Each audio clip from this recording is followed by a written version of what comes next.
What is happening, guys? The Comics Kid 2099 here. A while back, I reviewed this book, Masks, a miniseries from Dynamite Comics, which is a sprawling team-up between a whole bunch of pulp heroes, most of them from the 1930s. And in that review, I didn't actually like that book very much, but I said that that book would have been a lot better if it had been a little bit more similar to this book, The Shadow, Green Hornet, Dark Knights. This is a 5-issue miniseries written by Michael Uslan and drawn by Keith Burns. And Michael Uslan is probably a name that you are familiar with.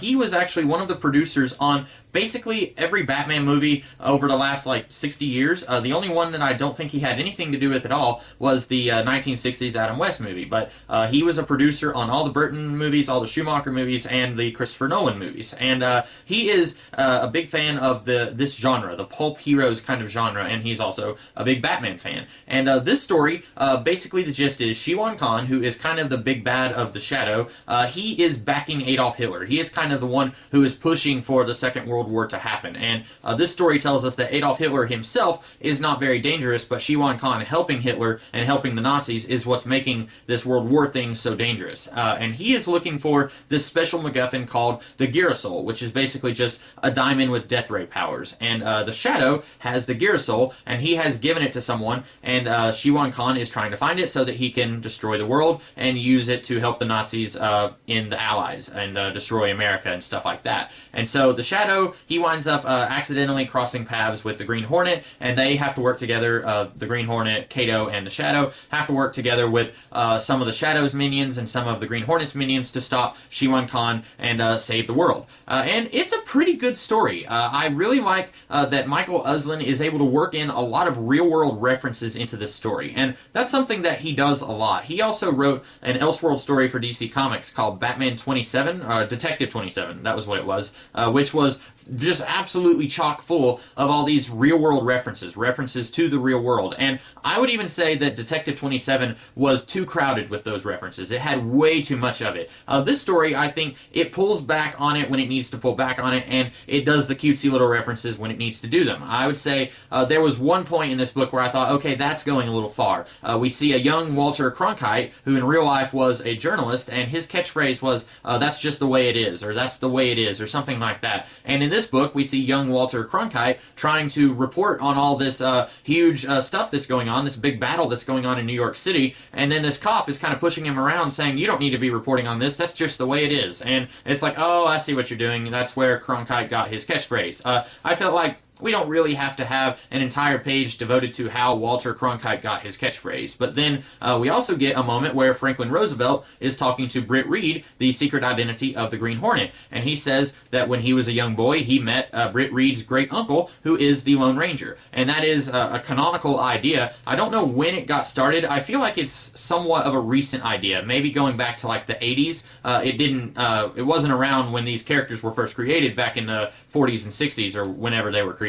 But I like the idea of Franklin Roosevelt saying, hey, I got this silver bullet from your great uncle when I was a kid. I thought that was kind of cool, but then the Walter Cronkite thing, I thought that was going a little far. And this book is able to work in different real-world things, like Nikola Tesla in real life claimed that he had invented a death ray, and that story, that is in this story, and it works in such a way where it explains why here in the year 2016 we don't have the death ray. It explains what happened to Tesla's death ray, and I really enjoyed the story. There were a few things I didn't like about it. Number one, if you're not overly familiar with the Shadow or the Green Hornet, this does throw some of their supporting characters into the story, and that is a little hard to get behind if you're not familiar with those characters. For example, I'm only a very casual fan of both of these characters, so when I was reading it, it's like, I don't know who this Lenore Case character is, or Shrevey, who is, I guess, the Shadow's chauffeur. I don't know who that guy is. It throws a lot of these supporting characters in there, and it's kind of hard for me to keep up with, okay, this guy works with the Shadow, and this guy works with the Green Hornet. It was a little hard to keep up with all of that. Also, I did not like that this story tries to tie the Shadow's origin in with the MacGuffin that is the Girasol. Basically, before this story takes place, we see Kent Allard, which is the real name of the Shadow. He goes to meet the president, and at the time, that was Woodrow Wilson. And this is another real-world reference being worked into the story. In real life, Woodrow Wilson had a stroke, I think, and basically, his wife was running the country country behind the scenes, and that's a cool little bit of history, and we find that out here in this story. And Kent Howard says, okay, there's this thing called the Girasol, and I have it. And she says, okay, you need to hide it, and you need to like get away from here, because people are going to be trying to take it from you, and we can't let this thing fall into the wrong hands. And he says, okay, I'm going to go to Tibet, and I'm going to learn to harness the power of the Girasol over there.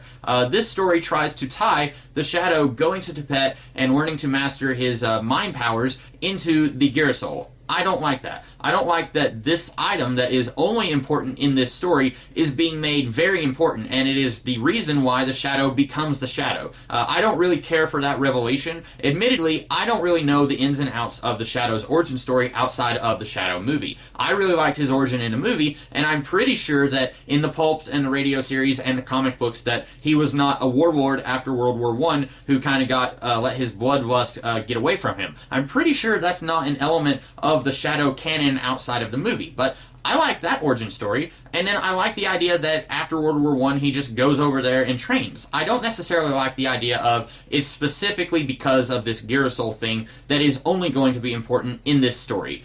Really, that was my biggest gripe with this story, was altering the Shadow's origins and his reason for doing what he does. I thought that was a little silly, and then at one point, he's talking to one of his buddies from before he became the Shadow, and his friend is saying, like, well, are your powers mystical or are they scientific? And the Shadow says it's both. His shadow power comes from both a merging of science and mysticism. And again, I was like, why? Why are you trying to fix something that's not broken? The Shadow gets his powers from mysticism. It's not like he takes a scientific formula that lets him cloud the minds of people like he's seen to do a couple of times in the story. That's not something that we've ever seen the Shadow do. It's really weird that this story wants to try and make it like he's using both science and mysticism. That's just a little weird. That's something that works really great with, say, Captain Britain. It's not something that works as well with the Shadow, at least in my opinion.